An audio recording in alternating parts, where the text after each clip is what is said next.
안녕하십니까. KBS의 최경련입니다.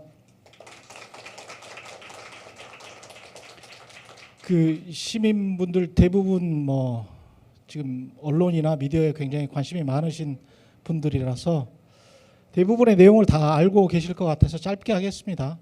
미디어가 근데 뭔가요? 미디어가 성북마을 미디어 할 때 미디어는 뭘까요?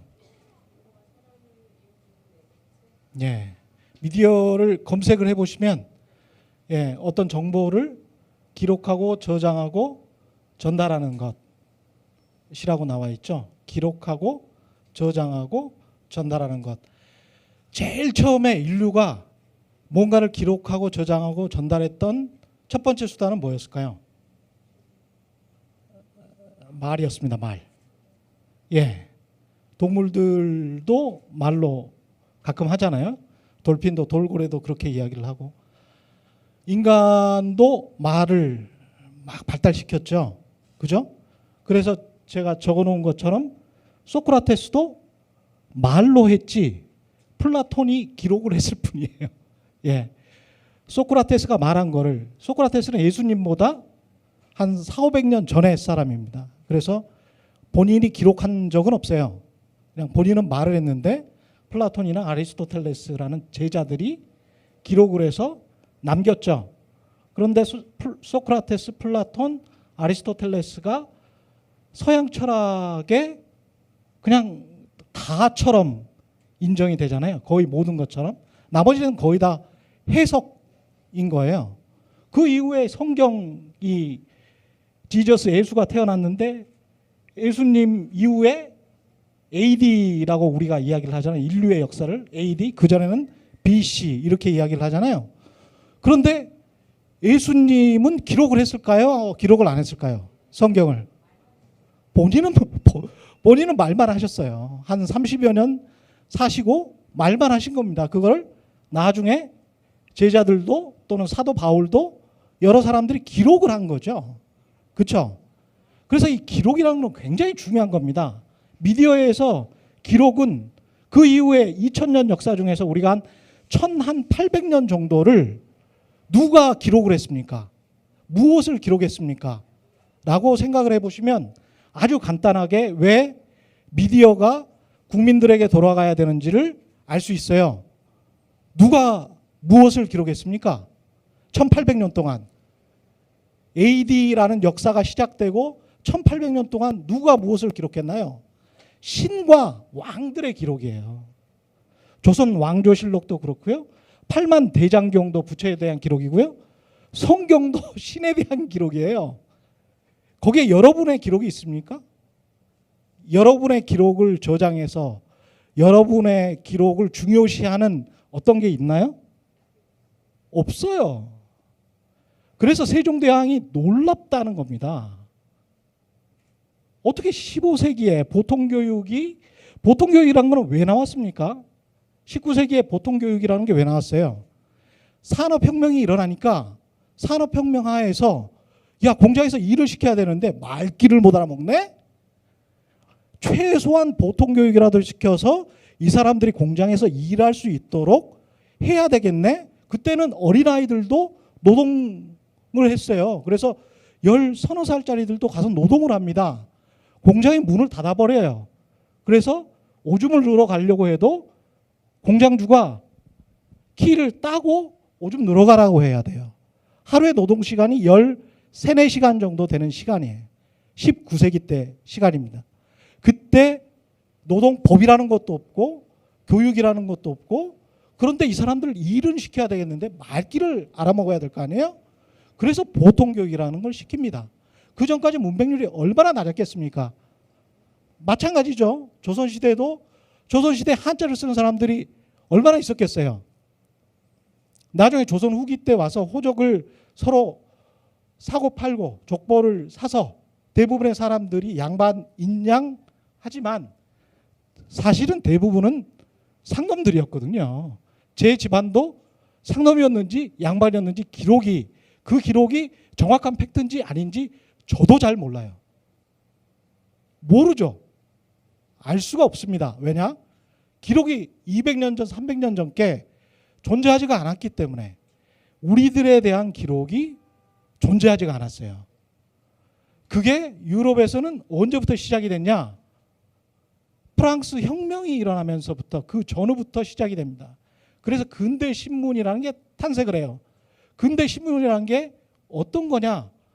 야, 왕들 니들만 기록 좀 하지 말고 귀족들 니들 것만 기록하지 말고 평민들 것도 좀 기록을 해주라. 평민들도 정치에 좀 참여를 해주라. 그래서 하원이라는 게 생깁니다. 상원은 귀족들의 정치, 하원은 평민들이 들어가서 하는 정치.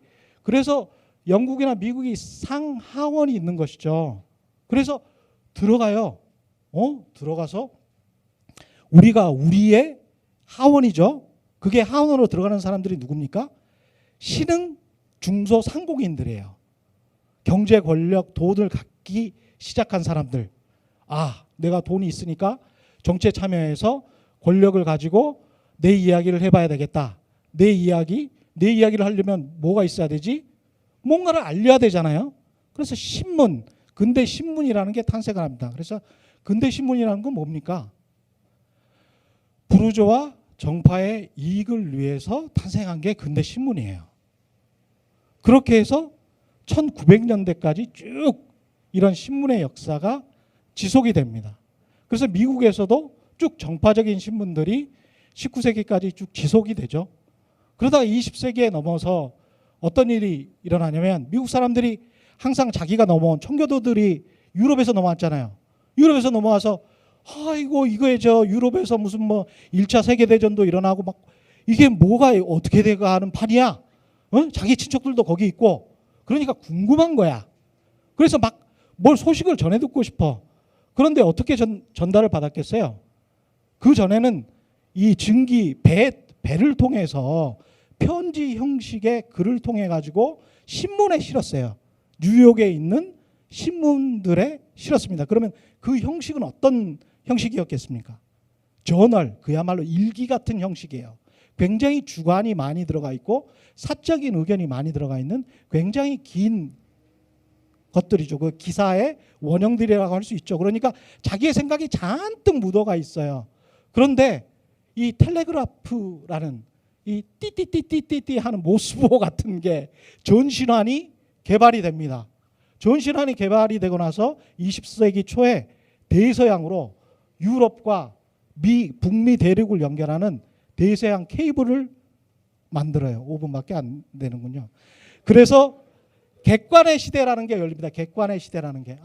그 객관의 시대라는 게 사실은 사람들이 굉장히 지금 신화적으로 생각하는데 제가 말씀드리는 이 굉장히 길게 말씀을 드렸는데 굉장히 상업적인 이유 때문에 생겨나는 거예요. 왜냐하면 띠띠띠띠 하는 게 그 전신환이 여러분이 모바일 핸드폰 처음에 쓰셨던 것처럼 굉장히 비싸요.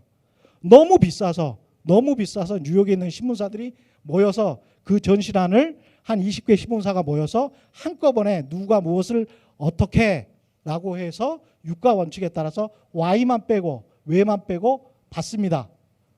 너무 비싸서 그게 뭐가 됐냐면 지금 세계 최대의 통신사인 AP가 됐습니다. 그래서 객관의 역사가 한 100년 정도 지속이 됐죠. 그런데 뭐가 개발이 됐습니까? 인터넷이 개발이 됐어요. 인터넷이 개발이 되고 SNS가 개발이 되고 사람들이 이야기를 하기 시작했어요. 그래서 미디어라는 게 그 전에 왕과 신과 왕, 그 다음에 누구죠? 부르주아들, 그 다음에 누구죠? 일부의 신문사들이 기록을 해서 저장을 해서 일방적으로 전달하던 시대에서 인터넷에서 내가 겪어봤는데 그거 아니야.